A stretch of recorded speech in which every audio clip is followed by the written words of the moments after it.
You're listening to Construction Cashflow, examining the human side of construction cashflow and business culture. To sort out the design properly, get the funding properly, get it procured properly, get it managed properly financially, so you're not paying, money's not dripping out under the hoarding every night, and then actually how to get it finished, because anyone can start a job, but it takes a proper set of team to finish a job, and don't start a job until you're prepared to finish it.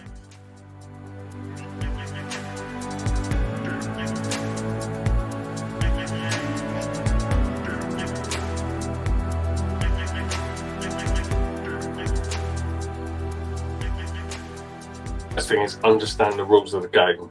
And one of the things I talk about when I do public speaking is that what we see quite a lot is people that are effectively on a rugby pitch, but the problem is they've got football kit on and they're on a polo pony with a set of golf clubs. They don't understand the rules, and they don't understand the industry, and they don't understand the risks.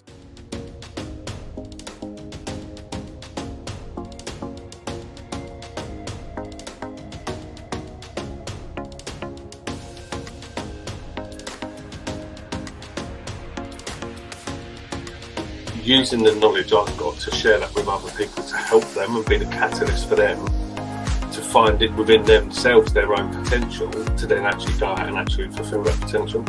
That's my best day's work, not making loads of money.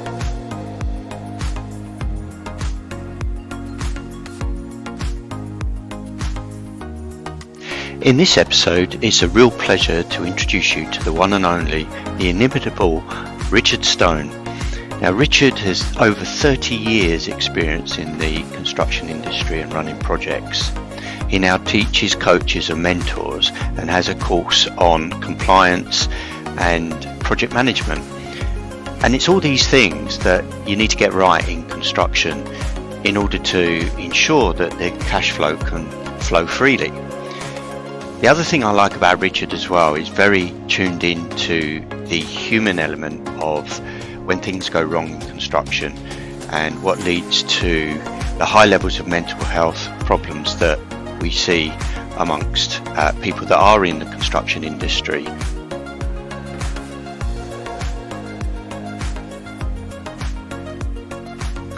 Hey Richard, really nice to see you, and I love it that you always find time. You're one of the most busiest people I know, and you always find time to come and do a podcast. And I'm sure the listeners want to know more about your amazing story, and I know you've been in the industry for many, many years, even as a boy.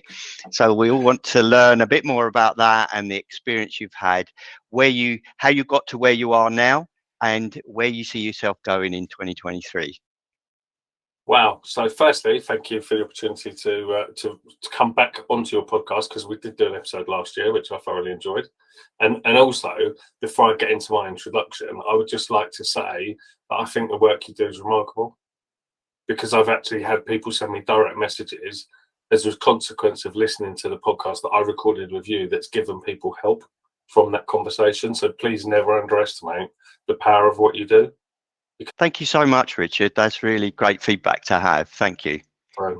So, as you've just said, I'm Richard Stone. I've been in construction 40 years this year. I was started off in footings, digging footings when I was very, very young. I've been on the tools. I went from the tools to a construction management experience with a big national main contractor, where I did their management training program for a while. I then left and went to work for smaller regional contractors and put myself through my ONC and HNC, and went properly into construction management. Been really, really good industry for me. I went from site manager to ops director in just under 11 years, managing a team of at times of thousands of people. Been through some recessions. That's been really challenging. I ended up literally going from 150 grand a year salary, company car, expense account, to going back on the tools within a week. And talk about hero to zero. That was probably one of the one of the most humbling things I've ever actually done. Not the most humbling, interestingly, but one of the most humbling. And since then, I've built other businesses, coach and mentor other business owners. I'm a non-exec of a number of other businesses, as well as having a construction and developing business and JV partnerships with a number of other developers. And I coach and train other people in project management professionally. And I train public speaker, and I do a lot of public speaking around the country at small and large events, getting people to understand how to actually deliver their projects safely and compliantly, and still make the profit that they wanted to make. Amazing story, Richard. And do you know what I find with people like yourself? You seem to have so much energy to travel around the country doing what you do, spreading the word of the word of being compliant, being detailed about a project, and understanding where the pitfalls, the risks could be, and actually sharing that message. So much energy. And also, you know, the fact that you had a good career, you had a good job, and then you kind of lost it and had to start again. So the resilience. I just wondered if you could tell us a little bit more about that transition from where you were to hitting on that hard, difficult, challenging time, and then your motivation for getting going again and getting to where you are now, which is the mentoring role, the running courses, giving back, and and sharing that wealth of knowledge that you've got. So there's a really powerful word called bounce back ability, and it's something that I've discovered that I've had to find within myself on a number of occasions. And you know, it's not, I can't remember this, and it's not my words. There's a really famous guy who's got a phrase that it's not about how hard you get it, it's about how much you can get back up off the canvas when you've been hit. And you know, construction is a brutal industry at times, and anybody that is listening that thinks they're in the property industry doing a few refurbs, you're not in the property industry, you're in the construction industry. And it's tough, it's hard at times, you know, and it's not always hard just because of the physical work. It's hard because of the administration work. I'm looking at a claim at the moment, it's in the millions of pounds where somebody's got a project gone wrong, and literally because some words on a page are in the wrong place, they're losing probably the best part of £40 million. So it's not always hard just because it's hard being on site in the winter digging trenches. It's hard getting stuff set up and done properly so that the paperwork's in the right place and everybody knows what they're supposed to be doing. But I think for me, it's been a very rewarding career. It's been a very, very rewarding industry for me to operate in. It's one that I'm tremendously passionate about. And that's a big part of my motivation for doing the speaking and the training and stuff that I've written, because one of the things that I've noticed on my journey is that the actual people that are doing the work, the tradesmen, the subcontractors, the smaller businesses, are quite often massively disadvantaged because they don't have the kind of the commercial management experience, the project management experience, all of that professional training, and yet they're the companies that are actually delivering the service. So my sort of transition into the sort of the consultancy stuff was around, I got approached by a number of different subcontractors to support them as a non-exec a number of years ago, which I did, and some of those relationships I still have now. And I found that really, really rewarding. Yes, financially, but also it was the soul food for me, being able to work with someone in a kind of the coaching role, and also potentially the mentoring, because they're different things, but actually sort of have quite a big impact on a business within a relatively short space of time to change their mindset. So doing that I found remarkably rewarding. I've also worked with some businesses where they were a subcontractor and we've effectively transitioned them into a main contractor, which is, if you think it's hard trying to sort of a distressed project, trying to get a subby to understand about being a main contractor. That's been remarkably challenging, but some of my most challenging bits of work have actually been the most rewarding, not financially, but actually for my soul. And for me, it's as much about that as it is about actually the money. It's why I like mentoring individual people, which is something I've done throughout my whole career. And it's why probably half of my time right now is spent in coaching and mentoring, some of it paid and some of it through consultancy and some through charities that I work with, because that's what I actually enjoy doing, is actually using the knowledge I've got to share that with other people to help them and be the catalyst for them to find it within themselves, their own potential, to then actually go out and actually fulfill that potential. That's my best day's work, not making loads of money. That's amazing. And I like what you say. You're kind of following your soul, following your path, and helping, supporting people. I remember years ago, I used to coach football, and there was a boys football team under 14s, and they weren't really coached, and they were the bottom of the league.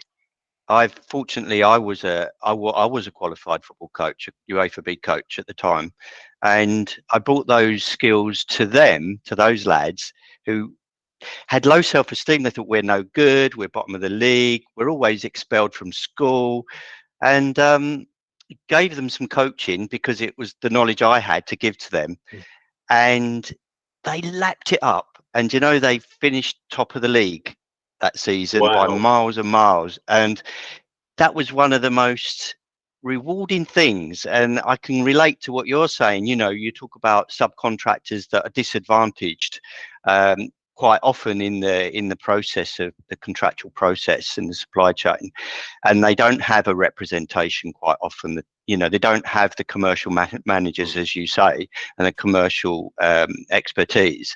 And I could kind of relate to you when you say that was food for the soul, and that with your expertise, you can go and help them so that they can make a profit, that their business can thrive, that they can grow. Yeah, absolutely. So we do quite a bit of work with in the subcontract arena. We do support some principal and main contractors, but we're doing more and more work with clients who either want to set up projects that they're going into properly and professionally, so they actually want to get the right professional team around them. Because one of the things that I notice massively is that if you sit in a design team meeting, the language is that it's around the professional team and the team that are delivering the professional services. So many people understand the property industry to be a place to go and create some wealth that have no experience in it. It's not something they've ever done, but they've bought some training or they've gone on a training course, and then all of a sudden they want to do some property development. But they've got very little, if any, transitional skills and no experience. And one of the benefits of the qualifications I've got is that, we look at everything from a risk perspective, whether it's commercial risk or operational or safety risk, or whether it's sort of environmental risk or social or political risk. There's so many different types of risks. But one of the big things is, has the person that's actually wanting to do this project as a new developer, have they got the skills, knowledge, attitude, training or education to fulfill those roles? And 9 times out of 10, they haven't. But they're also kind of fed the dream that, do you know what, it's really easy, you don't need to worry about too much. Anybody can be a project manager. Well, Jesus, if I can do it, anyone can do it. There's never a better testimony for that. But I have spent 30 plus years in the industry in construction management, got scores of qualifications, done so much CPD, it's like off the scale. I mean, last year I read 100 books alone. And I tell myself every day when I wake up that I'm like, every day's a school day and I need to learn stuff. So if I need to do that, what chance does somebody that's just coming into the industry going to have? And that's why we see a lot of situations where these investors are getting absolutely hammered by contractors. And it's just fundamental, it's wrong. If you're a building company and you're pricing work for someone, it shouldn't matter whether they're a complete newbie developer or whether there's somebody and you're contracting for somebody that's got loads of experience. You shouldn't be treating people any differently, and yet they are. And the horror stories of people getting absolutely hammered, it's just shocking. So we're doing quite a lot of work in that arena and have been for a while now. And that was what led me to write the training course, was about actually taking the sort of the 3+ decades of my experience, almost 4 decades this year, and actually converting that into a course where we can teach people the fundamentals of project management to give them those basic tools that they need to then go out and do their own projects themselves. Because since being diagnosed with the illness that I've got, I'm really, really conscious of time. It's one of the reasons we use the 12-week year program, and every day, every hour of every day counts, which is quite interesting when you said about I'm busy, but I always make time for you. I do, because I make time for things I believe in and that I'm passionate about.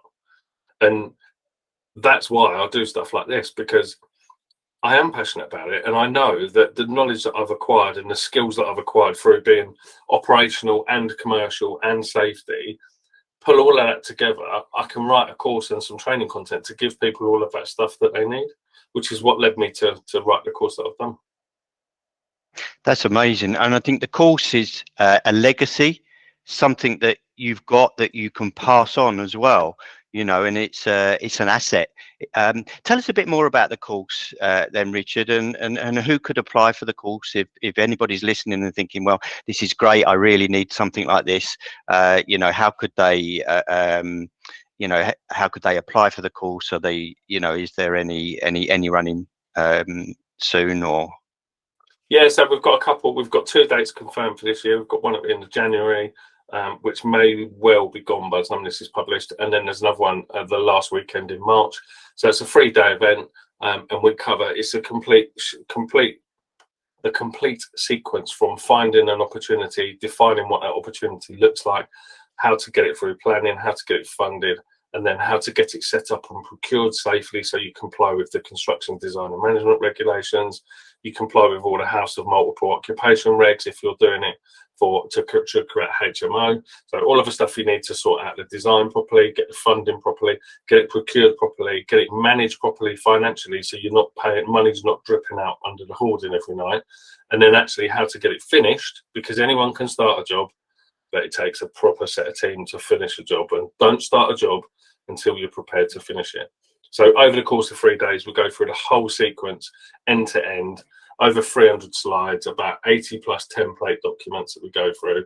So all of the right types of contract, all of the ways to accurately track your cash, actually certify payments to people so that you're compliant with statutes like Housing Grants Construction Regeneration Act, which no one's ever heard of because it's a construction piece of legislation generally, but it applies if you're doing property projects. So we cover all of that stuff in 3 days to give people all of the tools that they need. And then after the 3 days, when they go, they get all the templates. And then we have a check-in call with them up to 3 months afterwards. So if they've got any queries relative to their own project, then we can revisit that and give them the answers again that they need specific to their particular situation. Because, you know, no 2 situations are the same in construction. We all know that. I don't know of any other course that I've come across that is as comprehensive as that, you know. And in my background as a RIC surveyor, you know, always doing courses, always looking to learn more. You know, like yourself, we've been in the game for many years, and we're still looking to learn. You know, and it gets absolutely. back to, you know, a project manager or developer that maybe doesn't understand the complexities of construction, goes headfirst into it, believing he can project manage it, and then finds he gets himself into problems. So if we're learning, you've run the course, but this is you know, the most comprehensive. I think you'd find it hard to find as much content and a broader content in one course as that anywhere. Yeah, we did quite a lot of research around other products that are out there, and we also, when we've written the first draft of the course, I actually went out to 3 big sage mentors who are within senior positions within big national and global contractors, and got them to proof check what I was saying. And the feedback I got from them was really good. We made probably, I don't know, 15, 20 amendments, which was really positive. And then I also sought advice from people in educational establishments and universities about the educational context of it and the merit of what we were putting across, because I'm not a trained teacher. I can teach this stuff because I know it, I've done it, I'm trained to do it, and I've got these qualifications. I'm not a trained teacher. So I wanted to make sure from an educational point of view that it was there as well. And the feedback from them was phenomenal. So, and then we've had, on the first event, some of the feedback we've had from people in the room has been literally astonishing, to be brutally honest. I mean, one of the people in the room's got decades of experience in the industry and multiple accreditations, and he's saying, look, I've learned so much in these 3 days that I can't recommend it enough to people. So yeah, I kind of feel like the year that I've spent writing it pretty much has been a good investment of my time. I mean, don't get me wrong, I've done loads of consultancy stuff as well, but it's been a massive labour of love. One of my mentors asked me the other day, how many hours have you put into it? And I said, well, there's over 300 slides. There's over 200 infographics that have all been created for the course. There's all the research, there's all the check-in. I dread to think, I don't actually want to know how many hours it was. A little bit of me does, but I don't. Maybe a lifetime. Maybe a lifetime goes into it. 40 Yeah, years into those 300 that's the slides, thing. you know. Yeah, That's that's it. where people have to remember. Yeah. Yeah, that's the Yeah. thing. So yeah, I've really enjoyed doing it, and you know, I'm doing it. It's being delivered. We've got amazing feedback from people. So yeah, well, you know, as long as there's people out there that want it and people are getting value, we'll continue to deliver it and keep it up to date with latest changes in legislation and stuff. So who would the course be for? So who's it for? So it's for anybody that is in the property industry. So if people are wanting to get into property but have no experience, it's for them. You know, if you're the chairman of John Lang's or Skanska, it's probably not for you. But if you're somebody that's also maybe a tradesman that wants to actually sort of increase your marketability in terms of you against your competitors, then it's great for people that are at trades level. And some of the feedback we've had from people at a trades level has been amazing. But it's also for people that are in the property industry that are moving on deals, so deal packagers or deal sourcers that are effectively appraising projects and saying, okay, well, if we buy that, we could make it worth that with this refurb. It teaches all of the stuff that they need as well. So it's for tradespeople that want to sort of level up their skills and potentially move and upskill into project management, people that want to start getting into property investment and want to understand their sort of roles and responsibility and the regulations around that. And also, as I say, for people that are in deal packaging and deal sourcing, because they're quite often being paid as project managers, that they need to understand the rules and the responsibility of the role that they're actually taking on. As I was listening, I was thinking, you know, as a quantity surveyor myself, it would be a good course for somebody like me as well, you know, because we have our own specialisms, our own areas that we cover, but there's always other areas and lots of other compliance that we need to keep up with, that we need to understand, and also to be able to see the industry from the point of view of the others in the industry. So, and I think your course sounds to me if it's rounded, you know, so it gives you that rounded view, you know, from subcontractors to developers to, so it's kind of getting your hands around the whole thing. Yeah, understanding the different amazing. layers of complexity of where different roles in different size businesses. So yeah, you'd be welcome to join us. Sounds amazing. So what would you, in terms of the, if you could give, you know, key tips, key 3 tips for somebody thinking of coming into the construction industry as either a developer or a contractor, what would be your 3 tips for them to start to think about before they actually took the plunge? I think the first thing is understand the rules of the game. And one of the things I talk about when I do public speaking is that what we see quite a lot is people that are effectively on a rugby pitch, but the problem is they've got a football kit on and they're on a polo pony with a set of golf clubs. They don't understand the rules and they don't understand the industry and they don't understand the risk. So the first thing I would say is understand your personal appetite for risk and then understand the industry risks around the deal or the scheme or whatever it is you want to do, and work out whether they're actually aligned in the first place. Because if you've got a very low risk appetite, moving into construction and even if you're only doing refurbishments, you're in the construction industry, that's a high risk environment. So anybody that's looking to get into it from an investment perspective, just have a real sort of think about, what is my appetite for risk? And if you do want to go, you know, if that's like, I mean, we work on the reg system. So if that's a red light, then great, you don't need to think about it anymore. If it's a green light, brilliant. But then think about actually how much, and think quite long and hard about actually what transferable skills have I really got that I can use to make this a success. And if you have any hesitation of a doubt, you need to employ the right professionals around you, not a power team. You need to get the right professionals. So you need to get somebody to do your drawings properly. You need an architect. You potentially might need a structural engineer. You will absolutely, cast iron guarantee, need a principal designer, because it's a legal requirement and it's the one thing that most people don't realise they need. And get a proper contractor, but get your consultants to do a proper tender process. Never, ever, ever shortcut the quality of the design package of information. because if you think you're saving £1,000, because I'll tell you now, that £1,000 that you might save on some drawings or a spec will cost you 5 to 10 to 100 times more in output construction costs through ambiguity and uncertainty, because no one can price ambiguity and uncertainty and give you value for money. It's physically impossible. You can't give value for money if you're putting a load of risk in there because something's unquantifiable. So don't ever scrimp on getting that bit done, and don't scrimp on the time it takes to do it either. I totally agree with all of that, particularly tendering. And as myself, been put many tender packages together, and I'm always refining it. It's so meticulous, to get one small part wrong can scupper the project, put yourself on the back foot, create risk for you or other people. So I'm always, there's always a refining and always looking at the detail on each project. Really important. My second one would be due diligence. When you're appointing professionals, always double check their qualifications.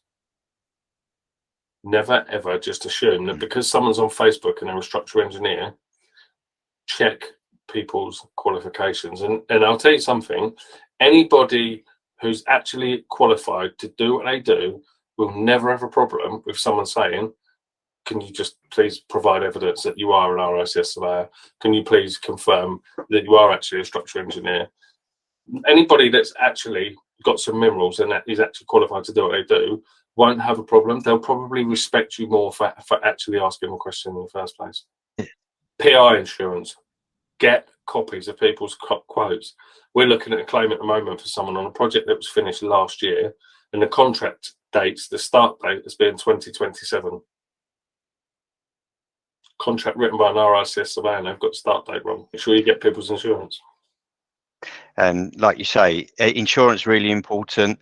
It's something that have to have in accordance with their professional body anyway, and they will carry professional indemnity insurance. Whereas sometimes if somebody's just masquerading as a structural engineer or a QS, they may not have the PI, or they may not have a very good PI insurance. So it's getting the making sure the PI insurance is a good one. Yeah. Yep. So. Absolutely fantastic. Well, thanks for that, Richard. And time for a quick fire round about you and motivation. Go on then. Let's okay. do fire questions. So I'll fire the questions quite quickly, and you can take your time if you want to. So the first one is, how do you start your day? How do I start? I've got a few affirmations that I do around gratitude, being grateful for the opportunity for a new day. I look at myself in the mirror and tell myself that I love myself, because I think if we don't feel positive about ourselves, how can we approach anything else with a positive mindset? I tell myself that I need to learn stuff, that every day is a school day, and then I do some meditation. I try and read for half an hour before I sort of start getting into looking at phones and emails and stuff too much. So yeah, that's how I start my day, and try and drink at least a pint of water. When are you most productive? When am I most productive? When I'm up against the deadline. In the morning, I'm generally more productive in the morning. I tend to get an awful lot done between kind of 6 and 11. What's something new happening in your life right now? So we've got some new joint ventures that we're just starting this year, which is going to be really exciting. And we're only 11 days into some of those relationships, and the results that are sort of starting to come through in terms of people's mindset shift and results they're getting on behalf of the joint venture are phenomenal. So yeah, that's something we're doing more of, and growing more non-exec roles as well, because I can give a lot more support into a lot of other businesses and have a broader reach by doing that. What thing would you love to do that may surprise your family and friends? What I'd love to do that might surprise my family and friends. I'd love to learn to play the saxophone professionally. Hey, good one. I like it. Right. So this time next year, you can come on the podcast and play us a tune. So name a challenge you overcame that changed your life, and how has this changed you? Okay, so I think the biggest challenge that I've ever overcome was when my wife had a nervous breakdown. Undoubtedly. it's been 7 years. It's been a really, really long, hard road. But it's fundamentally changed her. It's changed me. It's changed my mindset. It's changed how I approach pretty much everything I do. It's given me a much broader focus, but an even greater sense of awareness about the importance of being present in the moment, but also having the awareness of people that might not be present.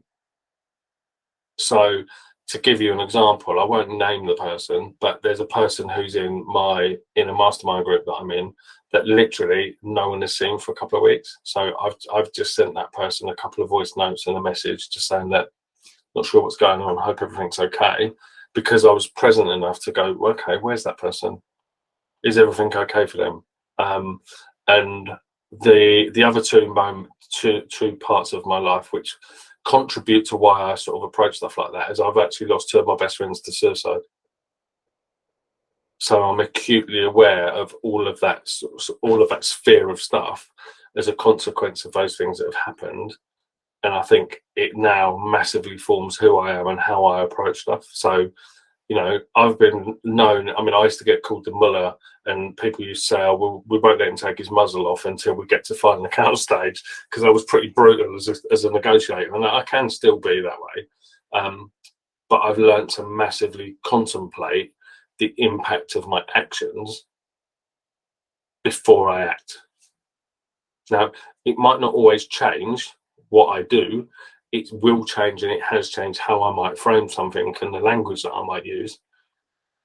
The outcome might still be the same, but I will be far more conscious of the impact of that action. Thank you for sharing that, Richard. It's really appreciate that. And I'm sure listeners will appreciate that.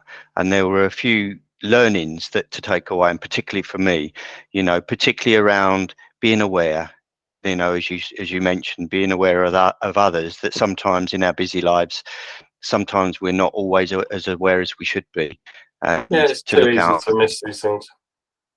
Yeah, amazing. Thank you so much for that. Really appreciate it. And I'm sure everyone listening would appreciate that. And when they're going, and there's some practical things in there that we can all take on board. So thank you. Yeah. So what inspires and motivates you? What inspires and motivates me? Lots of things. I can become inspired by quotes. I can be inspired by nature. My children inspire me every day. For different reasons. My wife is a massive inspiration to me because the challenges that she's had to overcome. I'm massively invested in my own mindset and my own personal development, and that of my wife and my children as well, to a different degree. And to that end, I've got a number of coaches and mentors that I work with, and some of those are remarkably inspirational as well. But I can take inspiration from all sorts of people. I took massive inspiration from a lady that I met at a networking event just before Christmas because of the challenges that she'd overcome. And I always try in recent years to kind of embrace being courageously imperfect. You know, none of us are perfect, but if we show up as who we genuinely actually are, we can have much better, open and honest conversations with people, which can only lead to having deeper and richer conversations, which ultimately, you know, I get massive value out of having a really nice, open, honest conversation with someone. The only value is that conversation. I'm not trying to sell something. I'm not being sold to, just for the value of having that conversation. And I think a lot of people miss the value of just having that conversation sometimes. That's amazing. And do you know, I think it's harder than it seems to have an honest conversation in terms of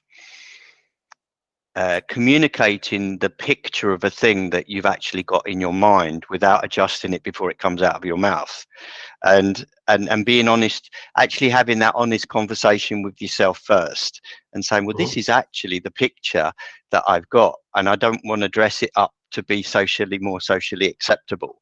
You know, I'd like to be able to portray how I am feeling, how I'm seeing the thing, and you know, and being respecting of the other person and not making them think too much to try and work out what does he actually mean. Yeah, I had a really great, and I can't remember the guy's name, which is a terrible shame because I'd love to credit it to him. But there was a guy, I love Clubhouse, and I'm in a lot of Clubhouse rooms, there was a guy in a clubhouse room and we were talking about communication, and he used this absolutely amazing visual analogy that good communication is like Torvill and Dean winning their gold medal. Both sides totally understand and respect where the other person is at all times, and understand what the other person is trying to say and trying to do. The reality of most people's communication is that it's like week one of dancing on ice. And that's the difference. And when you actually look at it and when you think about the power of those words, it's so true, because most people aren't listening to understand. They're listening to respond. Yeah, exactly. And it's a skill that needs to be practiced, isn't it? Yeah, absolutely. Yeah, we get taught to speak and we get taught to write, but we don't get taught to listen at school. Yeah. Amazing, Richard. So one last question. Go for it. What advice would you give to your young self? Wow. Okay, two things, I think. One is tread your own path and be prepared to tread your own. Know and get to understand who you are so you can tread your own path, because we're all on our own journey. But recognize that life is a journey. Don't get too fixated on the destination. You need to have GPS, so you need to have gratitude, perspective, and service, and you need to take some action, because otherwise you can have the best destination in the world, but you're never going to get anywhere. But don't get too caught up on the destination that you don't enjoy the journey, because so many people get caught up in making short-term sacrifices. And I'm a massive believer in delayed gratification. I learned that lesson the hard way when I wasn't. But also, it is good to reward yourself at certain points on the journey, providing it's in scale and context of what you've done and it's affordable, because there is no guarantee of a tomorrow. So we only have, the past is the past. That's in our mind. The future is in our hands. But all we really have in any terms of certainty is today. So we have to make sure that we actually enjoy that as well.